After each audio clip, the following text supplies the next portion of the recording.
Well,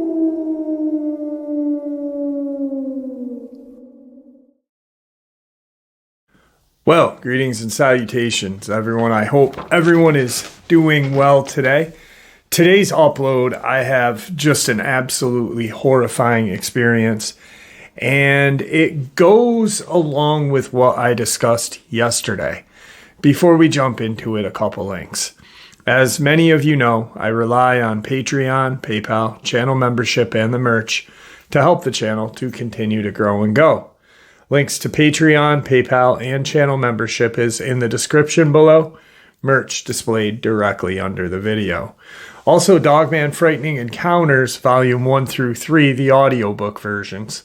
They were written and researched by Tom Lyons, narrated and produced by me, Jeff Nadolny.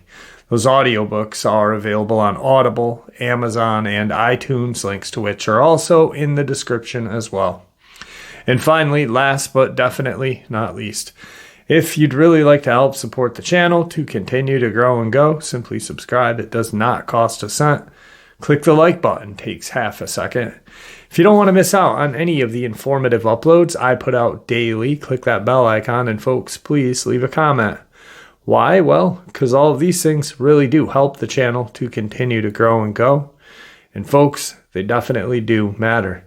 Now, everyone, I have taken far too much of your time. Let's jump in to today's upload, shall we?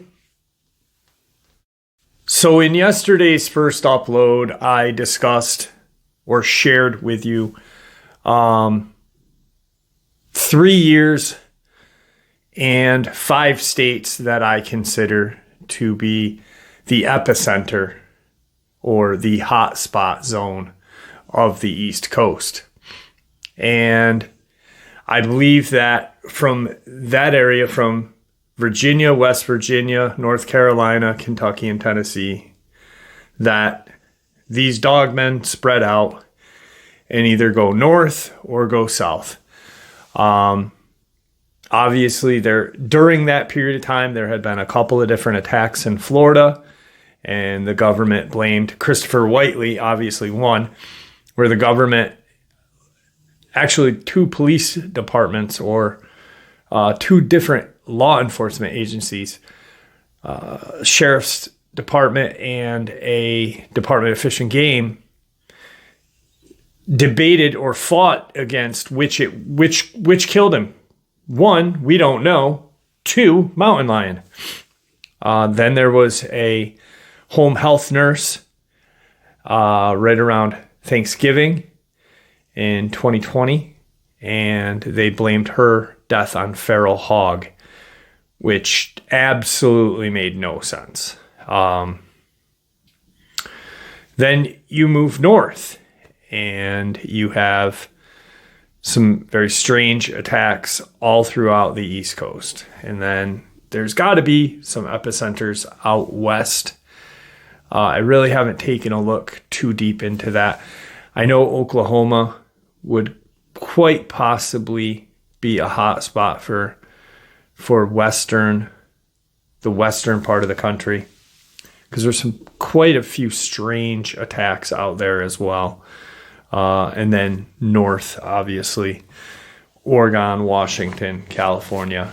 But today's experience that I want to share with you falls right in that hot spot, or right in that kind of epicenter of time and location, just north, actually, of Virginia. And this experience has truly had me think about where, when, and how everything went down. And I was fortunate enough for this person to reach out to me right after his experience, about 6 months after his experience occurred. And it's really baffled me for quite some time. So let's get into it. In the first week of May of 2020, I had an encounter that I am still having problems coming to terms with. And due to reasons I will explain here, I am not comfortable with giving my name or details of exactly where this happened. I'm a pretty normal guy living in Delaware on the border of southeastern Pennsylvania. I'm a lover of the outdoors, and in the past few years, I have not had the time to really get out into nature and get my much-needed dose of the natural world. In 2019, I opened my own online business, and due to the recent COVID-19 pandemic, the whole world being stuck at home on their computers, my sales have tripled the first half of this year. I have 2 children who are now very responsible and trustworthy teenagers. My girlfriend, who works at a local hospital and is considered an essential worker, so the pandemic has kept her very busy this year as well. I turned 40 this year, and for the first time in my adult life, I had some time on my hands, and I was itching to get away from civilization. I have an internet hotspot router built into my SUV that works almost anywhere, no matter how remote. So with a laptop, I figured I could work from the road and take a few days to go fishing and breathe some fresh air. Neither of my teenagers were interested in joining me, and like I said, my girlfriend was far too busy with work. So I took my best friend, a 120-pound pit bull lab mix named Pete. He makes a great camping dog because he is incredibly lazy, and I have never had to worry about him running off to chase deer or anything like that. He will lie on his blanket next to the fire all day and night unless I make him head out with me. But as I've learned with camping with Pete, if coyote or bear or any other predator come around, he snaps out of his laziness and protects the camp. Despite his easygoing demeanor, Pete is pretty intimidating, as he is 120 pounds of muscle, no fat, which always blows my mind because of how lazy and inactive he is. I try to go camping at least once a year, and when I do, I usually rough it with a small tent and whatever I can carry on my back. But this time, I decided that I wanted to have as many comforts of home and really pamper myself. So I hitched my 10-foot enclosed cargo trailer to my very large SUV and filled it with all of the things I would really want to be comfortable. I brought a full-size backyard grill, a 12x12 pop-up canopy, an air mattress, 2 large coolers full of food, and fancy 6-person tent. The campground I decided to go to is a large one that is mostly used for RV kind of crowd, but on the far end, right next to the best fishing area around, they have about a half a dozen of just plain old campsites with no power or water hookups. My campsite was bordered by about 50 yards of thick woods that separated my camp from a large, fast-moving stream that is well known to be some of the best trout fishing spot in the whole state. On the other side of that stream is a steep mountainside that is covered with rock outcroppings and small caves. It is a beautiful area, and I love falling asleep to the sound of water. I set up the camp so that my SUV, trailer, and pop-up canopy would make sort of a U shape and block most of the view into my area from the rest of the campers. I rented my campsite for a full week, starting on Friday, May 1st, which was the first day the state opened up the state parks and campgrounds to the public since the pandemic shutdown in March. I arrived at the campground at about midday on Friday, and the place was packed. I spent most of that day getting my campsite set up, getting to know my temporary neighbors, and cooking some ribeye steaks, burgers, and vegetables on the grill. The weather in central Pennsylvania in early May is pretty much perfect, so I decided to sleep in the tent each night with Pete and turned my trailer into my mobile office where I kept my computer, internet goods, mailing packages, and even a printer for printing postage. This way I could work for an hour or so each morning, get my orders packed up, and drive the 20 minutes to the nearest town once every few days to get my orders shipped out. I remember thinking that I wish I could convince my girlfriend and kids to just sell everything we own and move into the woods to live just like this. The weekend was crazy busy at the campground, and the creek was lined with fishermen as far as the eye could see. So I decided to do some hiking and exploring into the surrounding wilderness with Pete instead of fighting 10 people for the same one fish all day. It felt great to get out where I belonged, the woods. The only negative was that it rained on and off all weekend while I was hiking. But to be honest, when you camp in Pennsylvania, you should expect to get rained on regularly. On the afternoon of Sunday, May 3rd, the campground cleared out fast, and by sundown, there were only a few active campsites left. I'd gotten to know the two guys in the campsite directly next to mine, and we hung out for a few hours a night while I drank hot tea and they smoked joints like they were cigarettes. Needless to say, they were always hungry and seemed pleased to have me as their next door neighbor with a full-sized grill and enough food to feed an army. For the next few days, I worked online, fished the creek, and explored the mountains of the area on foot with my dog. We also liked to just walk the campground itself and stop and talk with the scattered campers who were there during the weekday.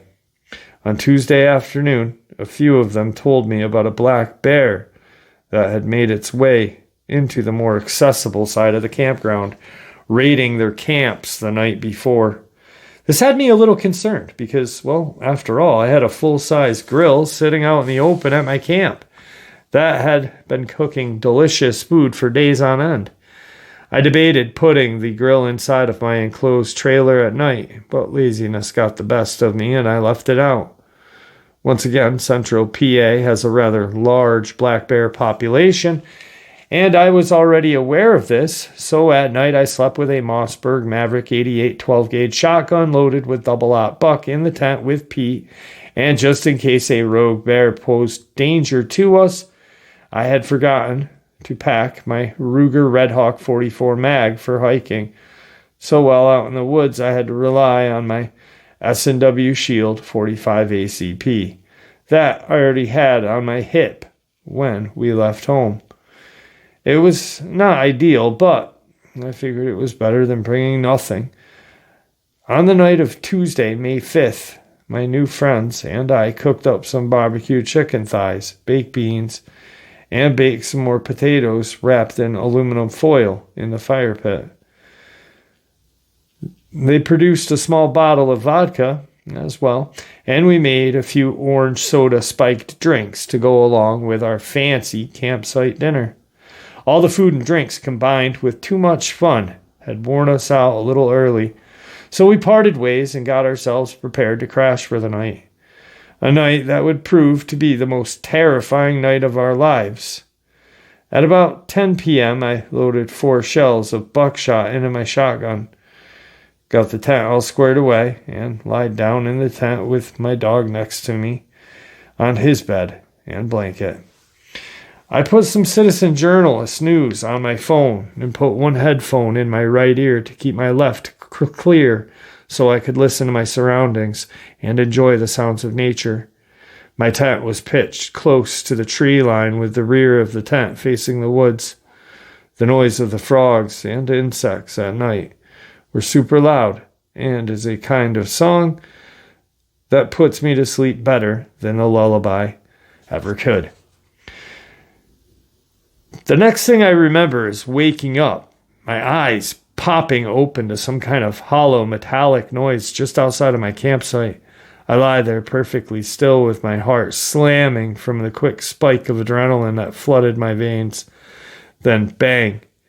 I felt the lid of the grill slam shut. I had stuck a fairly bright solar-powered motion light on the side of the trailer that lit up my small U-shaped courtyard area of vehicles and tents. My tent was facing the open part of the U, and I could see that my motion light was on, and someone or something was moving around my camp casting shadows as it went. I looked at Pete, and to my right he was still lying down, but his head was up with his eyes as big as ping pong balls. He was clearly hearing what I was hearing, but I found it strange that he was silent. It was then that I noticed the usual deafening noise of the frogs and insects of the woods behind me were not there anymore. Then I heard whatever it was breathe. It had a hoarse, deep breathing, and that was when I thought to myself, bear. I could hear it walking around. Thump, thump, thump, thump. The next thing I heard was my trailer pulling at the side door, trying to get inside. So I sat up, grabbing my shotgun. One thing about black bear is that they are not the bravest animals, and any man-made noise will almost always make them run for their lives. So I racked the slide of my shotgun as loud as I could and chambered a shell. Instead of running off, the creature stopped moving and went silent. I could feel the fear building up inside of me as I pretty much held my breath and listened. And to my horror, it started walking toward my tent. It was then that I saw its shadow take shape as it drew closer. It was on 2 feet and apparently huge. I sat there in terror and disbelief as it came right up to the front of my tent, breathing like a giant monster. I said aloud, "Whoever you are, I have a 12 gauge pointed right at you, so you better sound off. Now." Right then it leaned forward right up to the tent and let out the most terrifying deep growl I had ever heard in my life. At that moment, Pete whined softly and cowardly with his head down. It was then that the shadow of its head was clearly visible. It had a giant head of a wolf with 2 large pointed ears. As it was growling at me, I could hear my neighbors talking to each other, and one of them had shined a flashlight at the creature. When the light hit it on the side of the creature's face, I saw the eye light up like a gold LED light. It turned its face toward me. The flashlight and it turned its face toward the flashlight, and I could hear the man gasp and say, "Holy shit."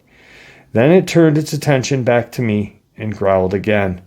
I decided that if I didn't do something, this thing was going to kill us. So I lied back onto my sleeping pad, took aim at the shadow of the monster's head, and I pulled the trigger. What happened was complete and total pandemonium. The monster screamed and roared at the same time. It was like the death scream of a woman mixed with the roar of a large lion. Pete finally snapped out of his fear, jumped up, and started barking ferociously. The thing ran off, and from what I could tell from a loud thump, it must have run straight into the trailer. I clambered up and quickly unzipped my tent and poked my head outside to see. It had gotten up to its feet and ran right into the picnic table and did a flip onto the ground. It started grabbing its face and thrashing around. I could see that there was blood everywhere on the trailer. I jumped out of the tent while chambering another shell. I aimed as best as I could with my whole body shaking violently. And right as it started to get up again, I shot it a second time. I am not entirely sure that I hit it with the second shot. It stood straight up and I pumped the gun and shot again. The third shot dropped it again. I was so terrified and taken back at how tall it was when it stood up that I tripped over my own feet and fell backward. Just then I heard more gunfire erupt behind me and turned to see my neighbor unloading a large revolver into this werewolf-looking thing at about maybe 20 yards. The creature was on its side and was kind of running in circles on the ground, gurgling and spraying blood from its face and neck while gasping. As it was doing this death spiral from the ground, it was moving closer to me, so I tried to pump the gun again, and she was shaking so bad that it took 3 attempts before the last shell chambered. I just pointed and shot without aiming, and I could see a hump on its back of its neck rip open and spray blood and flesh all over. I was very close to it at that point. The monster stopped flipping out, and its limbs were twitching while its head remained fully animated, flopping back and forth for at least another 10 seconds. I crawled quickly backward away from it and tried to stand up. I realized once I stood up that I had been holding my breath the whole time, and when I got to my feet, my vision started to go black and I fell again. My new friend ran up and grabbed my arms and started pulling me hard backwards away from the creature. I stood up, shaking badly, and looked at the guy with his revolver. His eyes were huge and full of terror. When I started looking around, there were at least another 5 people that showed up there with the same wild-eyed expression. I saw at least 3 people had their guns out as well. People were yelling and asking each other what the hell happened and checking to see if I was injured because I had blood on my clothes and face. It all happened so quickly, but as it often told by people facing traumatic events, it seemed like it had slowed down. My dog was still barking and going crazy, so I did my best to calm him down. When I hugged him, he was shaking as bad as I was. Before long, a small crowd had formed and people were on their phones calling 911. After a minute or so, a few guys and myself approached this thing as it lay there, still occasionally twitching. We all stood over it, saying, WTF, over and over.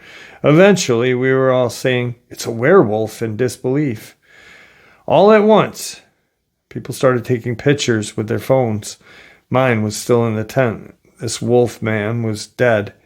The top half of its head basically gone, including both of its eyes and the top of its snout. I assumed that must have been the first shot I had made from the tent. The front of its neck was completely shredded, and the back of its neck was missing a large chunk of meat.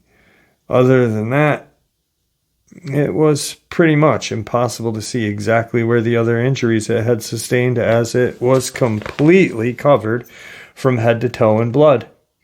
But we were all pretty sure it had taken buckshot or .357 mags to the chest. There was a small river of blood running through camp and right past my tent from the puddle that surrounded this creature. It was a lot of blood. It was on its side, and after a few moments, we summoned the courage to grab some big sticks and flip the monster over. It most definitely was a male, as it had a large set of balls bigger than my fists. It was huge. We never measured it, but it was longer than any man I had ever seen. It had dog-like legs, weird-shaped paws with kind of a small heel or foot for a foot. Looking back, I'm impressed at how it was able to balance such a big body on feet so small. It had really skinny lower legs and pretty thick upper. It had arms pretty much like a human with long fingers that were filthy-looking claws, maybe 3 to 4 inches. I noticed it was missing the top half of its finger from the battle. Then, the second wave of terror hit us all at once. The howling of multiple creatures sounded off in the direction of the mountain just behind the creek. We all looked at each other, and I could see that same big-eyed look go over everyone's face. I ran to my tent and clumsily loaded my shotgun with 5 rounds this time, grabbing my .45 as well, clipping it in the inside of my waistband. I also grabbed my phone. All of a sudden, everyone was done looking at this creature and was now looking into the woods in the direction of the howling.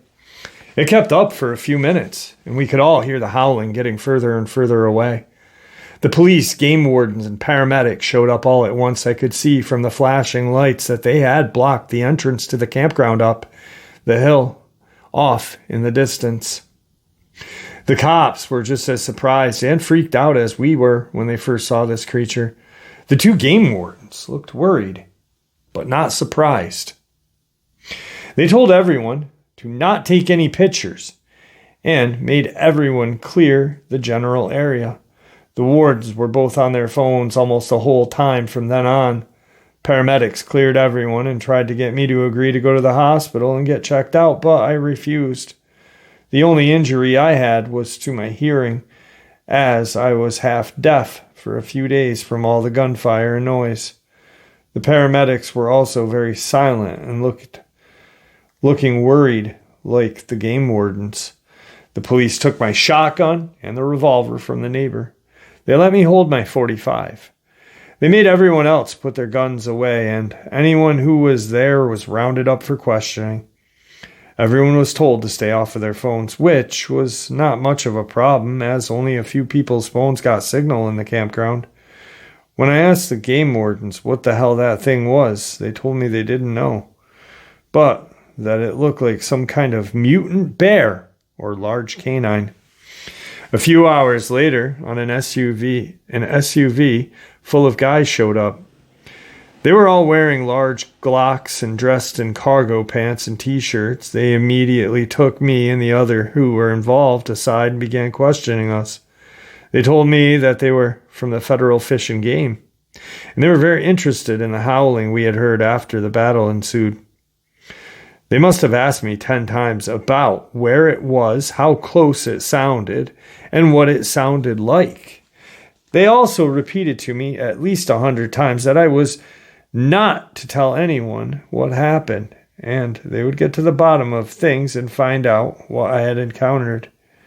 They told me to tell anyone who asked about my trailer that I had to shoot an aggressive bear. I assumed that they told my neighbor and anyone else who was listening at the scene the same thing. They made us open our phones and go through our phones and delete any photos anyone took at time.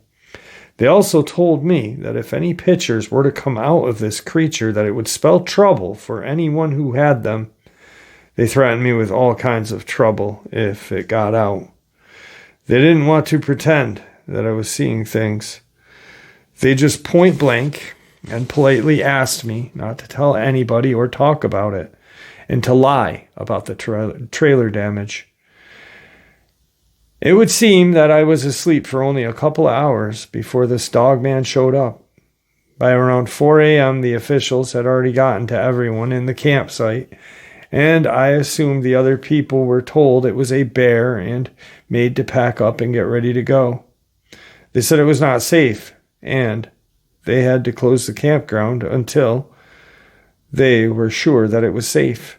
After the Dogman was bagged and tagged, a small fire truck was brought in, and all the blood was hosed off the trailer. Vehicle, the tables, everything. The blood was on the ground, was hosed into the woods behind my tent. Then a few guys wiped down my trailer and vehicle with soapy water and hosed them off again. Regular old duct tape was put over the holes in the trailer, and they took my tent. Bloody clothes, bloody slippers as evidence, along with my shotgun. Right before I left, they gave me my shotgun back, wiped down and unloaded. They told me to fill my tank up at the closest town and drive straight home without stopping. They repeated this for 3 times. Since all of this, I have learned everything I can about what I encountered that night. I listened to all Dogman and Wolfman encounters stories day and night, and that is how I came across your channel, Jeff. I figured I would reach out. I am amazed that the authorities are able to keep such a noisy event with so many eyewitnesses under wraps. I've been searching for anyone who come forward or anything about the campground closing in the news. Nothing. I am not interested in putting myself out there any more than I just did. I am almost as scared as those agents as I am of the Dogman. But all in all, they seem generally concerned for my well-being and all the other campers. So after I had shared this in August, I had shared it in July, I believe. In August, he reached out, probably the end of July. It must have been, because in August, he reached out, August 3rd, he reached out to me, 2020, and said I was reading through the comments on the show of my experience. A few people had questions, it seems. No, none of the guys in the Denali's had long guns, just large Glocks. I asked the older Southern guy what kind it was, and he said a Glock 20, 10 millimeter. I really didn't give all that much detail on the description of this creature looking back in the email I sent to you. The dead Dogman smelled terrible, like a combination of a barnyard animal mixed with strong dog piss. Also, it did have a tail, a small one, maybe 2 feet at the longest. The Dogman was dark brown all over. Oddly enough, I do remember that it had some lighter brown stripes on its arms where the blood wasn't totally soaked in the upper arm area. It was fluffy fur, not that sparse, hairy thing I hear other people talk about in their experiences. This one was fully covered in fur like an actual dog, even its arms and legs. But when it stood up in front of me, it did seem to have some white on the middle of its chest. I could be wrong because I only saw it that way for a second. The next time I saw its chest, it was covered in blood. The skin on the tip of its snout and under the bottom jaw were sheared off with buckshot, but its teeth were undamaged as it lay there. It had its mouth open, and its teeth were very weird. All of them were pointed and seemed like they would fit together like a shark's teeth or alligator. The teeth were bloody but very visible. They seemed unnatural to me. My college major involved the study of teeth and fossils, so I have a good understanding of tooth structure and which type of teeth are designed for what. And it would seem that its teeth would only be useful for biting large chunks of flesh off to be swallowed whole, like a shark or a gator. They were not reminiscent of the normal canine teeth in any way. After listening to hundreds of counters in the past few months, a common theme is that they seem to enjoy the softer inner organs of their prey while often leaving the meat behind. I wonder if it's because they swallow their food whole in large chunks, and obviously softer organs would be much easier for dealing with bone in the tougher muscle. Just a thought. This is going to sound a bit silly, but I have to say it. There was something supernatural right from the beginning, even when I thought it was a bear. It's hard to describe. It's like everything felt wrong. Reality had ceased to exist for a minute. How would every frog and insect for 100 yards stop instantly and then instantly become quiet? Why would a land animal like a Dogman have teeth like an alligator? And how in the hell did it keep flipping out and running around with its brains falling out of the top of its head? The very air around me felt like it had a weird charge. I feel like there is something important about these creatures that we just do not quite understand. Something supernatural. Give me some time. I will get a Skype number together this week or next and give you a call. What's a good day and a good time for you usually? And then a couple days later, I said, I'd like to talk with you, yada, yada. And then his response was, I trust that you are a good person and all, but I fear that they may be watching you due to other uploads of yours. And I've listened to the gentleman named Victor. I find it interesting that the one agent that really had me cornered for a while that night had a thick southern accent. I suppose he may have come from the Virginia group, or possibly may have been him. I will see if I can put together an online phone number and call you on a proxy server. I'm sorry for the paranoia, but life has been going really well with the exception of this encounter, and I'm terrified of those guys, the agents, messing up my life. I can't afford things to go sideways for my family right now. My state of mind is pretty jumpy these days. I won't even take the trash cans out without carrying a big revolver. If I do get this set up together to call you, what's the best time? If you have any questions in the meantime, send them. I will keep checking this burner account that I have. Then I put, thank you. And he put, no worries. I figured you'd have some questions for me when I mailed you the experience. First place, like I said, I will be checking in on this burner email. Then about a month goes by, or a little longer, maybe 2 or 3 months go by. 2 months go by, and I get an email. I've been having weird things going on. Someone keeps calling my phone from a different international number and hanging up on me after 10 seconds of silence, and I can tell that it's a landline by the noise that it makes when it's hung up. It also lets me know that there's an actual person and not a robocall. A black SUV with a guy who wears a headset with a microphone has been outside of my house in the early mornings. He leaves right before 6:30 a.m., right before the beginning of rush hour starts. A couple days back, a white Range Rover pulled into my driveway, the middle of the day. I happened to be working in the kitchen when that happened, so I was facing the window when they did. I saw the two guys in the vehicle sitting there scanning my home and talking to each other. I now always carry a gun, even when I'm at home alone with my kids, so I popped the button on my holster security strap and went out the front door and quickly opened it. The two guys looked at me and casually pulled out of my driveway. I did notice that they had an out-of-state plate because it was just plain white, definitely not Delaware. I'm sorry about this, Jeff, but I'm going to have to stop corresponding for a while. I can't help but notice that this stuff started happening after sharing this experience. I could just be paranoid, like I said. I am happy and almost have a perfect life now. I have a lot to lose. I hope you understand. And then a year goes by. Now we're in 2022. And I just check in on him. Hey, are you all right? Da-da-da-da-da. And he puts, I am fine. I have not seen anything weird or had any men in black type watching me for a while now. I have made up my mind. I'm not going to do any interviews or talk directly with anyone for their safety as well as my own. I am still shocked that none of the pictures taken that night slipped through the cracks and came online. I have made up my mind.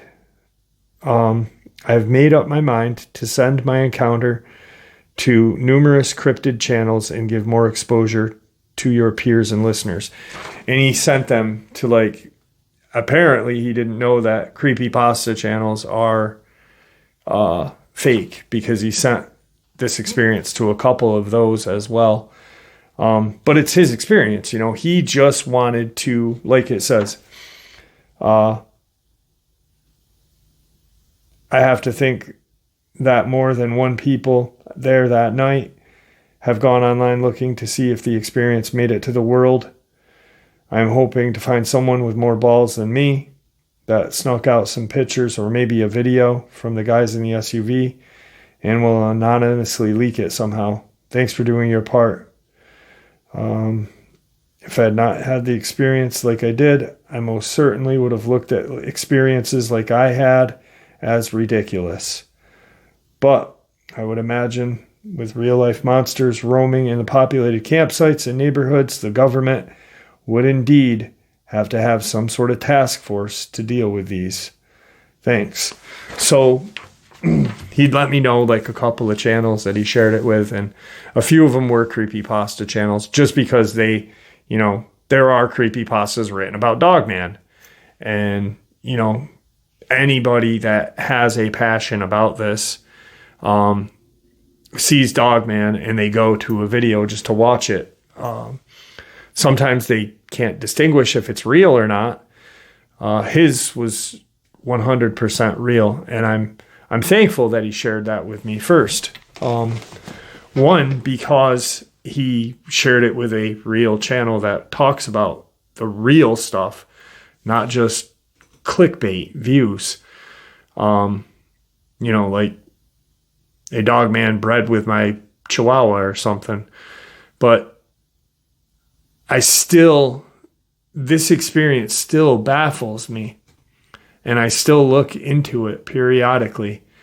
I look into campsites, I look into news around that time, and I think about him, not all the time, but I'd say maybe every couple of 3 months, just pop into my head, hey, I wonder if he's all right. Should I email him? Should I see if he's all right? Because obviously none of the photos or videos got out from that experience. And it kind of does suck, because it would be very, for him, therapeutic, I believe, that if he could connect to maybe one or two people that were there that night, especially maybe the guy that was next in the camp next to him with the 357, I think sharing these experiences are therapeutic for people. I know after I was able to share mine with people that finally were able to take it seriously, except the people that were there with me when I had my experience, it was good to have people be like, whoa, I had something similar to that happen to me. So it's therapeutic, I believe, and gratifying that people can acknowledge that these things are real. And to me, what this does is this shows the movement of these creatures. I think that these creatures are nomadic. I don't believe they migrate. Migration means, you go south for the winter. You get away from the cold. Well, that's not true with these creatures. I think they follow the food nomadically, like Native Americans did, like plains Native Americans. That's why they had teepees. They'd break them down and drag them behind them with their horses for easy travel. And I think that's what these creatures do. And they stay, not all, but a lot of them stay on the East Coast and go north and south. Some go west. I think just like with Bigfoot, here's something I've been thinking about too, is supposedly the Bigfoot on the West Coast is larger and more aggressive, or larger. I've heard that the East Coast one is more aggressive, but I've heard that the West Coast one is too. The experiences I've heard from out west, they are larger than East Coast ones, but I don't know. We don't know. We only know what we hear. There is no definitive answer to any of our questions, regardless of what a creepypasta or a proclaimed expert may tell us. Tim Coonbo Baker has been researching for 50, 60 years, and he doesn't consider himself an expert.